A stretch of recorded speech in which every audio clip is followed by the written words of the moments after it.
നമസ്കാരം. കേരള കോൺഗ്രസുകളുടെ അപജയമെന്ന് പറയുന്നത് അവരുടെ നേതൃത്വങ്ങളുടെ പിടിപ്പുകേട് മാത്രമാണ്, അല്ലാതെ മറ്റൊന്നുമല്ല. അത് പ്രധാനമായിട്ടുള്ളത് ജോസ് കെ മാണി നയിക്കുന്ന മാണി ഗ്രൂപ്പിലും ജോസഫ് ഗ്രൂപ്പിലുമാണ്. ജോസഫ് ഗ്രൂപ്പിന്റെ പ്രത്യേകത, ജോസഫിന്റെ കൂടെ മുൻകാലങ്ങൾ മുതൽ നടന്നിരുന്നവരൊഴിച്ച് മറ്റാർക്കും ആ പാർട്ടിയിൽ യാതൊരു പ്രസക്തിയുമില്ല എന്നുള്ളതാണ്. അത് മനസ്സിലാക്കാതെ കൂടെ പോയ പുതുശ്ശേരിയും ഉണ്ണിയാടനുമൊക്കെ ഊഞ്ഞാല ഊഞ്ഞാല എന്നുള്ള പാട്ടും പാടി നടക്കുകയായിപ്പോൾ.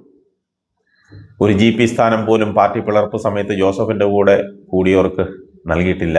ഇപ്പോൾ ഭരണം കിട്ടിയപ്പോൾ ഇരിങ്ങാലക്കുടയിൽ വേറെ ജോസഫ് ഗ്രൂപ്പുകാരും ഇല്ലാതിരുന്നത് കൊണ്ട് ഉണ്ണിയാടന് സീറ്റ് കിട്ടിയെന്ന് മാത്രം. അതും കൈയും കാലും പിടിച്ച് വാങ്ങിയെടുത്തത്.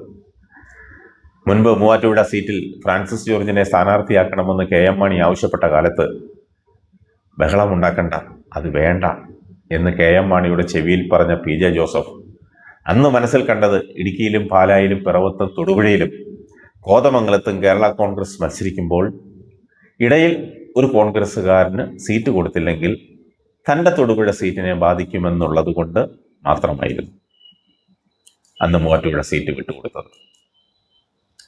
ഇപ്പോഴും അതുതന്നെയാണ് ജോസഫിന്റെ അടുത്ത ലക്ഷ്യം. ക്യാബിനറ്റ് റാങ്കിൽ അവസാന കാലത്ത് കേരളം ചുറ്റിക്കറങ്ങാൻ ഒരു സ്ഥാനം കിട്ടണമെങ്കിൽ കോൺഗ്രസ്സുകാരെ വെറുപ്പിച്ചിട്ട് കാര്യമില്ല.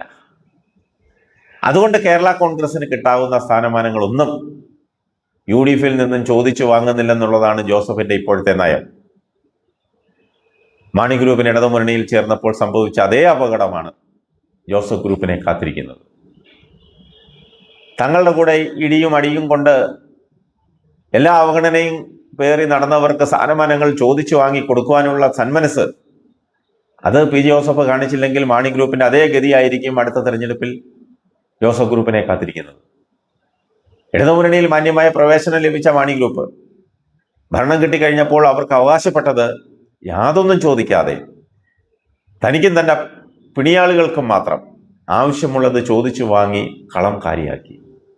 കൂടെ നടന്നവർ മുഴുവൻ ജോലിക്കാരാണെന്ന ജോസിന്റെ സ്വഭാവമാണ് പാർട്ടിയെ ഇന്ന് കാണുന്ന നിലയിലെത്തിച്ചത്.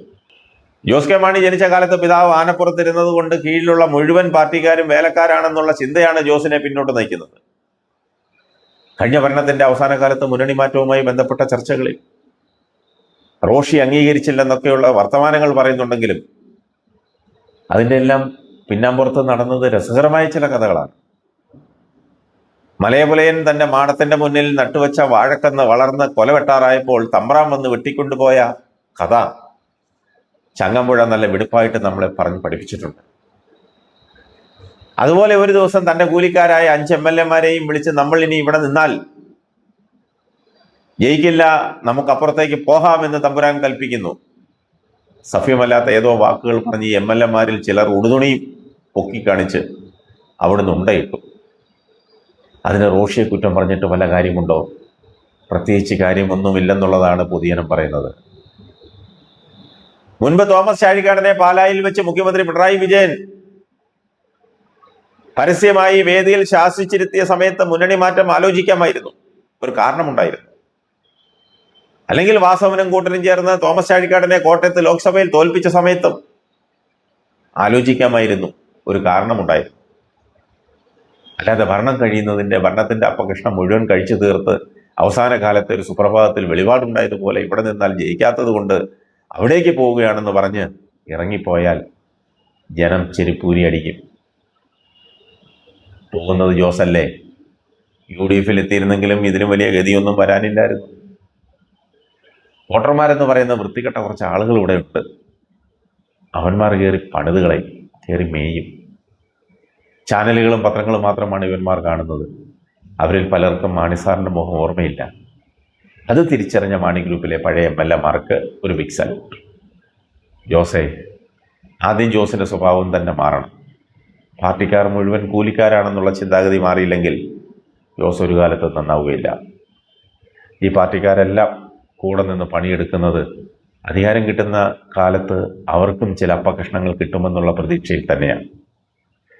കഴിഞ്ഞ മന്ത്രിസഭയുടെ കാലത്ത് താക്കോൽ സ്ഥാനീയനായ നേതാവിനും അയാളുടെ പാർശ്വവർത്തികളും ചില കിങ്കരന്മാർക്കും കിട്ടിയതൊഴിച്ചാൽ മറ്റാർക്ക് എന്ത് തേങ്ങാക്കൊലയാണ് കിട്ടിയിട്ടുള്ളത്?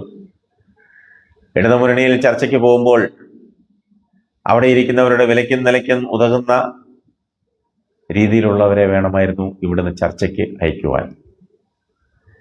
അല്ലാതെ അവിടെ ചെന്നാൽ അവിടെ ഇരിക്കുന്നവർ മൈൻഡ് ചെയ്യാത്ത, സായിപ്പിനെ കാണുമ്പോൾ കവാത്ത് മറക്കുന്ന താക്കോൽ സാനിയനെ പോലെയുള്ള നേതാക്കന്മാരെ, അവരെ അല്ലായിരുന്നു വിടേണ്ടിയിരുന്നത് ചർച്ചയ്ക്ക്. ഇവനെയൊന്നും കൂടെ കൊണ്ട് നടന്നാൽ ജോസ് ഒരിടത്തും എത്തിയില്ല. അവരൊക്കെ നാട്ടിൽ പുല്ലുവിലയാണുള്ളത്. രാഷ്ട്രീയ ബോധമില്ലാത്തവരാണ് ജോസിൻ്റെ ഉപദേശികൾ. അവരെ കളയാതെ ജോസ് നന്നാവുന്ന പ്രശ്നം ഉദിക്കുന്നില്ല. സോഷ്യൽ മീഡിയ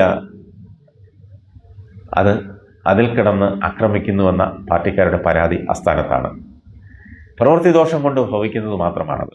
ഞാനും എൻ്റെ ഭാര്യയും എൻ്റെ മക്കളും കഴിഞ്ഞാൽ ബാക്കിയുള്ളവരെല്ലാം കീടങ്ങളാണെന്നുള്ള ചിന്തയൊക്കെ കളയണം. ആരായാലും ഭാര്യയ്ക്കോ മക്കൾക്കോ നിങ്ങളുടെ രാഷ്ട്രീയത്തിൽ പ്രത്യേകിച്ച് പ്രസക്തിയൊന്നുമില്ല. അവർ വട്ടം പിടിച്ച് കളത്തിലിറങ്ങിയാൽ അവരും ചീത്ത കേട്ടുവെന്ന് വരും.